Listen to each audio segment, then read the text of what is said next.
श्री तुकाराम जी महाराज दर्शन करने गए पंडरीनाथ भगवान का। अलौकिक उनके चमत्कार थे। तो जैसे ही दर्शन करने के लिए जा रहे थे तो उन्होंने कहा कि दर्शन करते समय कहीं मेरी कोई पादुका ले जाए, मेरा ध्यान भंग नहीं होना चाहिए, दर्शन में पूरी मेरी निष्ठा होनी चाहिए, कहीं मेरी पदत्राण की तरफ मेरा ध्यान ना चला जाए। तो क्या किया, एक फेंटा में अपनी चप्पल बांध ली कमर से और फिर दर्शन करने प्रवेश कर गए भीतर। दर्शनार्थियों को पता चल गया कि ये चप्पल अपनी बांध के ले जा रहे हैं, तो लोगों ने वहां पर खूब उनको सुनाना शुरू कर दिया और यहां तक कि लोगों ने फिर पूजा भी कर दी।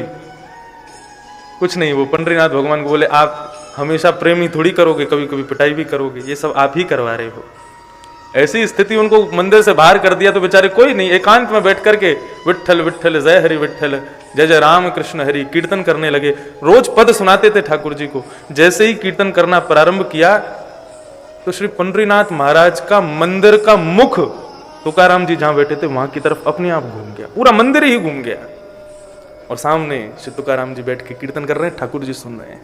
कल इसी विषय को लेकर के कथा को विराम किया गया था कि वैष्णव भक्त अपराध भगवान को प्रिय नहीं है। श्री जगन्नाथ भगवान जितने भी मंदिर हैं भारत में, सबके भीतर किसी ना किसी रूप में आप कथा कर सकते हो, ठाकुर जी को सुना सकते हो, लेकिन जगन्नाथ मंदिर के भीतर कथा करना अलाउ नहीं है।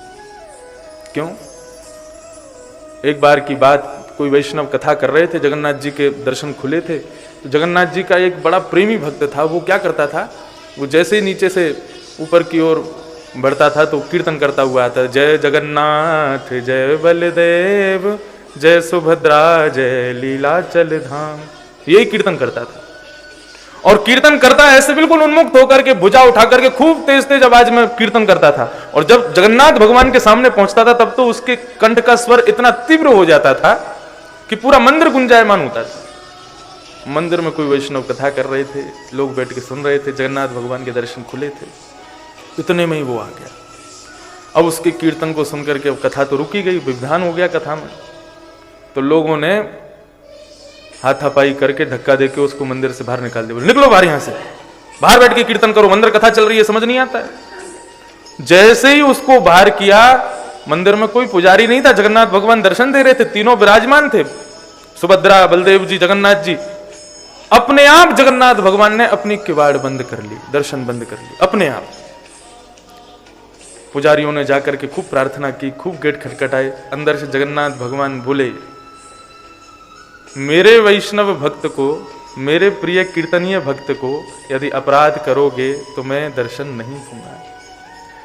मैं सर्वव्यापी हूं, लेकिन जगन्नाथ मंदिर और जगन्नाथ रूप में मैं उन लोगों के लिए विराजमान हूं जो नियम पद्धतियों को नहीं जानते हैं। यहां पर कोई नियम नहीं, कोई पद्धति नहीं। यहां पर कलयुग का पापी से पापी भक्त भी आकर के प्रेम से मेरा दर्शन कर सकता है, उसमें कोई निसंकोच मेरा दर्शन। आज अभी तो गर्भगृह बन रहा है, नहीं तो जगन्नाथ जी के भी ऐसे दर्शन हैं जैसे पंडरीनाथ भगवान के। आप गर्भगृह में जाके से जगन्नाथ भगवान के चरण स्पर्श कर सकते हो। पहले तो ऐसा था कि आप ऊपर चढ़ के जगन्नाथ भगवान को गले लग लो, उनकी भुजाई इसीलिए खड़ी है कि आओ मेरे वैष्णवों को मेरे से गले लगा दो। लेकिन अब गले तो नहीं, पैर तो हमने भी छुए, चरण स्पर्श का सौभाग्य तो मुझे भी मिला है।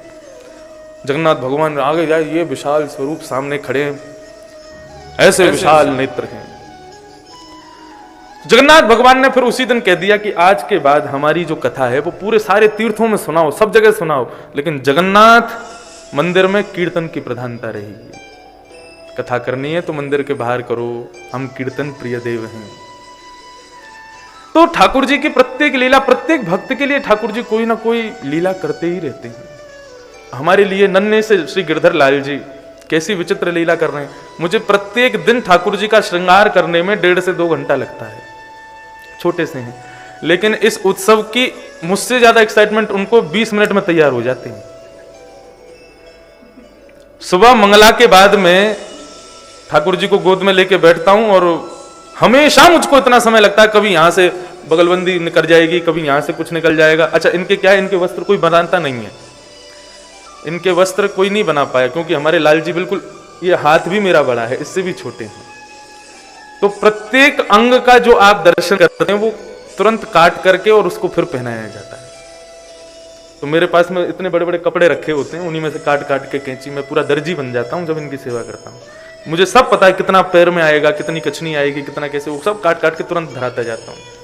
तो 1.5 से 2 घंटा रोज समय लगता है, लेकिन उत्सव में 3 बार श्रृंगार होता है ठाकुर जी का। सुबह अभी श्रृंगार आरती हुई, अब इसके बाद श्रृंगार कब होगा? शाम को उत्सव के लिए, उसके बाद श्रृंगार होगा रात्रि शयन का। और तीनों बार में मैं देख रहा हूं, मुझे ज्यादा से ज्यादा 10, 15, 20 मिनट लास्ट ठाकुर जी तैयार, मतलब बिल्कुल तैयार बैठे। जैसे बालक होता है ना, उसको स्कूल भेजने को कहो तो तैयार होने में 1 घंटा लगाएगा, लेकिन उसको बोलो मेला में जाना है, घूमने जाना है, मूवी से तैयार हो जाएगा। ऐसे ही आप सब लोगों को देखने की उत्सुकता इतनी अच्छी है हमारे लाल जी की, आप सबको देखने के काजे तुरंत तैयार हो जाते हैं, तुरंत। और अभी देखो आज उत्सव पूरा होगा, कल उत्सव पूर्ण होते ही परसों से फिर 1.5-2 घंटा लगेंगे ही लगेंगे। तो ये सब हमें सुख देने के लिए ठाकुर जी लीला कर रहे हैं। भक्तों की प्रसन्नता, वैष्णवों की प्रसन्नता, संतों की प्रसन्नता, ब्राह्मणों की प्रसन्नता, गौ की प्रसन्नता, यही ठाकुर जी का मुख्य उद्देश्य है। ये सब प्रसन्न है तो ठाकुर जी को भी अति प्रसन्नता है।